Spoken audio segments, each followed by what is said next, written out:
നേരിട്ട് P V കുട്ടനിലേക്ക് vote പ്രദക്ഷിണം അങ്ങനെ കാസർഗോഡ് ജില്ലയിലായിരുന്നു ഇന്നലെ ഉണ്ടായിരുന്നത്. ഇന്ന് കണ്ണൂരിലൂടെ സഞ്ചരിക്കുന്നു. കണ്ണൂർ ജില്ലയിലേക്ക് കയറുമ്പോൾ കുട്ടൻ്റെ സ്വന്തം നാട്ടിലാണ്, പയ്യന്നൂരിലാണ് ഉള്ളത്. എനിക്ക് തോന്നുന്നു കുട്ടൻ്റെ നിയോജക മണ്ഡലവും പയ്യന്നൂരാണെന്ന് തോന്നുന്നു. അവിടെയാണുള്ളത്. ഒരുപാട് ആളുകളെയൊക്കെ കാണാം ചിരിച്ച് നിൽക്കുന്ന കുട്ടൻ. എന്തുണ്ട് Kuttan? Good morning Payyanur Kuttan. Good morning ശരത്തേട്ടാ. Good morning. Good morning. നിറച്ച ആളുണ്ടല്ലോ അവിടെ. എന്താ പരിപാടി? അതെ, ഞാൻ ഇന്നലെ നമ്മള് മഞ്ചേശ്വരത്ത് തൃക്കരിപ്പൂരും മഞ്ചേശ്വരവും ഇവിടെ എന്റെ സ്വന്തം മണ്ഡലമാണല്ലോ പയ്യന്നൂര്.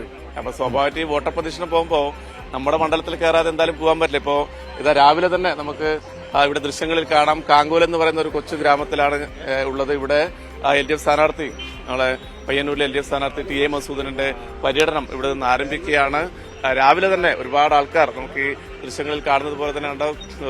അമ്മൂമ്മമാരും ചെറുപ്പക്കാരും കുട്ടികളും ഒക്കെ വനിതകളൊക്കെ ആയിട്ട് ഒരു വലിയ ഒരു വൈബാണ് ഇവിടെ. ഇന്നലെ മുതലാണ് പൊതുപര്യടനം ആരംഭിച്ചത്. അതിന്റെ ഒരു ആവേശം നമുക്കറിയാം.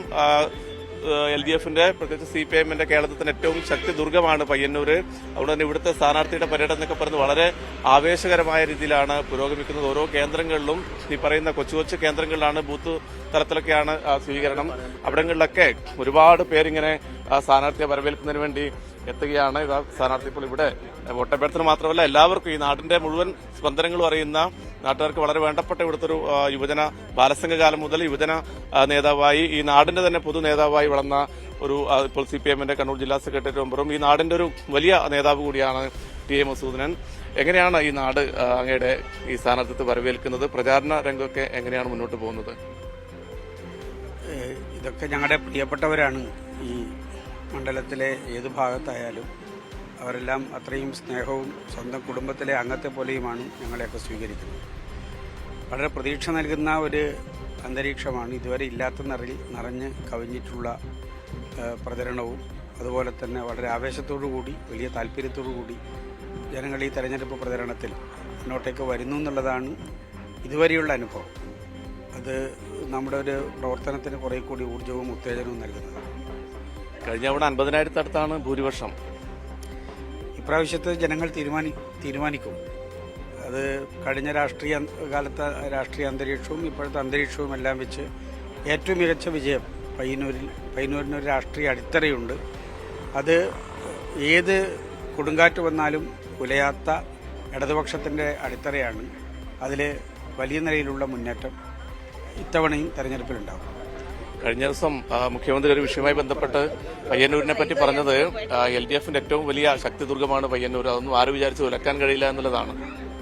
തീർച്ചയായിട്ടും അത് ഇന്നത്തെ ഒരു കാലത്തിന്റെ സൃഷ്ടിയല്ല ഈ പയ്യന്നൂരിന്റെ രാഷ്ട്രീയം എന്ന് പറയുന്നത്. 21ഓളം രക്തസാക്ഷികളുള്ള മണ്ണാണ്. ആ ഒരു വലിയ ഉറപ്പിലാണ് പയ്യന്നൂരിലെ ഇടതുപക്ഷ രാഷ്ട്രീയത്തിന്റെ കരുത്ത് നിവർന്നു നിൽക്കുന്നത്. ആരെങ്കിലും അത് ഉലക്കാൻ ശ്രമിച്ചാലൊന്നും ഒളിയുന്നതല്ല. ജനങ്ങൾ അത്രയും ആത്മവിശ്വാസത്തോടു കൂടി തന്നെയാണ് ഇടതുപക്ഷത്തെ അവരുടെ ഹൃദയത്തിലേറ്റി മുന്നോട്ടേക്ക് കൊണ്ടുപോകുന്നത്. ശ്രദ്ധ, ഇപ്പോൾ നമുക്ക് ഫ്രെയിമിൽ നമുക്ക് ഒരാളെ പരിചയപ്പെടുത്താം. ഇത് ഗോപിയേട്ടൻ. സിനിമയിലൊക്കെ നമ്മൾ കണ്ടിട്ടുണ്ടാവും. ഈ നാട്ടിൽ തന്നെയുള്ള ഒരു സിനിമ, പുതുമുഖ സിനിമാ നടനുണ്ട്. കുറെ സിനിമകളിലൊക്കെ അഭിനയിക്കുന്നുണ്ട്. ഇവിടെ ബാലസംഘത്തിന്റെ ഒക്കെ പരിശീലനമായിട്ടൊക്കെ വന്ന ആളാണ്. ഇപ്പോൾ ഏറ്റവും ഒടുവിലിറങ്ങിയ അഭിഗതം ഉൾപ്പെടെയുള്ള ഒരുപാട് സിനിമകൾ, നദികളെ സുന്ദരി യമുന, ഒരു തമിഴ് സിനിമയുടെ വർക്കിലൊക്കെയാണ്. എങ്ങനെയാണ് നിങ്ങളുടെയൊക്കെ ഒരു ബാലസംഘകാലം മുതലുള്ള നേതാവാണല്ലോ മധുവേട്ടൻ? തീർച്ചയായിട്ടും. പിന്നെ നമ്മുടെ അറിയാം, ബാലസംഘം തൊട്ട് നേരിട്ട് കാണുന്നതും അങ്ങനെ നമ്മളൊക്കെ ബാലസംഘത്തിലൂടെ വളർത്തിക്കൊണ്ടുവന്നതിലും വലിയ പങ്കുവച്ചൊരു സഖാവാണ് നമ്മുടെ പ്രിയപ്പെട്ട സ്ഥാനാർത്ഥി. തീർച്ചയായിട്ടും ഇവിടെ ഇടതുപക്ഷം ഇല്ലെങ്കിൽ ഒന്നുമില്ലാത്ത ഒരവസ്ഥയിലേക്ക് വരും തീർച്ചയായിട്ടും. അതുകൊണ്ട് നമുക്കറിയാം, നാളെ ഇതുവരെയുള്ള ഈ കേരളത്തിന്റെ വളർച്ച എന്നുള്ളത് ഇടതുപക്ഷത്തിന്റെ പ്രവർത്തനത്തിൽ കൂടിയാണ്. ഇനി ഇതുപോലുള്ള കേരളവും ഇതിലും മെച്ചപ്പെട്ട കേരളം നാളെ ഉണ്ടാവണമെങ്കിൽ തീർച്ചയായിട്ടും ഇടതുപക്ഷം വിജയിച്ചേ മതിയാകൂ. അതിന് വേണ്ടുന്ന പ്രവർത്തനങ്ങളിൽ നമുക്ക് ദേശീയ തലത്തിൽ നോക്കിക്കഴിഞ്ഞാൽ അറിയാം. ഇപ്പോൾ ജൻ ആക്രോശ് റാലിയൊക്കെ നടത്തിയിട്ട് ഇപ്പോൾ സാധാരണക്കാരുടെ വിഷയങ്ങൾ ഏറ്റെടുത്തുകൊണ്ട് ഏറ്റവും സജീവമായി നിൽക്കുന്ന ദേശീയ തലത്തിലെ ഏക പാർട്ടി എന്ന് പറയാൻ പറ്റുന്നത് CPM മാത്രമാണെന്ന് പറയാൻ വയ്ക്കും. അതുകൊണ്ട് നമുക്ക് ഇടതുപക്ഷത്തിന്റെ പ്രസക്തി ഈ തെരഞ്ഞെടുപ്പിൽ ഒന്നുകൂടി കൂടുതൽ ഗൗരവത്തോടെ കാണേണ്ട ഒരു അവസ്ഥയാണ്. കൂടുതൽ മെച്ചപ്പെട്ട വിജയം നമുക്ക് ആർജിക്കാൻ കഴിയണമെന്നാണ് എനിക്ക് പറയാനുള്ളത്. ശരത്തപ്പ, ഇവിടെ ഈ സ്വീകരണത്തിൽ ഒരുപാട് ആൾക്കാരുണ്ട്. അവരൊക്കെ പ്രതികരണം നമുക്ക് തേടാം. നമ്മുടെ സമയ പരിമിതിയുണ്ട്. ഇപ്പോൾ മറ്റ് മണ്ഡലങ്ങളിലേക്ക് മറ്റ് സ്ഥാനാർത്ഥികളിലേക്കൊക്കെ പോകാനുണ്ട്. മറ്റിവിടെയുള്ള ജനങ്ങളുടെയൊക്കെ പ്രതികരണം നമുക്ക് എടുക്കേണ്ടതുണ്ട്. അത് അല്പസമയത്തിന് എടുത്തു തരാം ശരത്തേട്ടൻ. ഏതായാലും പയ്യന്നൂരിൻ്റെ ഒരു രാഷ്ട്രീയ ആവേശവും പയ്യന്നൂരിൻ്റെ ഒരു രാഷ്ട്രീയ ചരിത്രത്തിലൂടെയൊക്കെയാണ് ചുരുക്കം സമയം കൊണ്ട് കുട്ടനും അതുപോലെ തന്നെ അവിടുത്തെ LDF സ്ഥാനാർത്ഥിയും ഒക്കെ പോയത്. കൂടുതൽ ജനങ്ങളുടെ പ്രതികരണങ്ങളൊക്കെ ആയിട്ട് പയ്യന്നൂരിൽ നിന്ന് തന്നെ കുട്ടനെ ഞങ്ങൾ വീണ്ടും പ്രതീക്ഷിക്കുകയും ചെയ്യുന്നു അടുത്ത ബുള്ളറ്റിലും മറ്റുമായിട്ട്. Thank you. അപ്പോൾ കുട്ടനും സംഘവുമാണ് വോട്ട് പ്രദക്ഷിണം പയ്യന്നൂരിൽ നമ്മളുമായി പങ്കുവച്ചത്.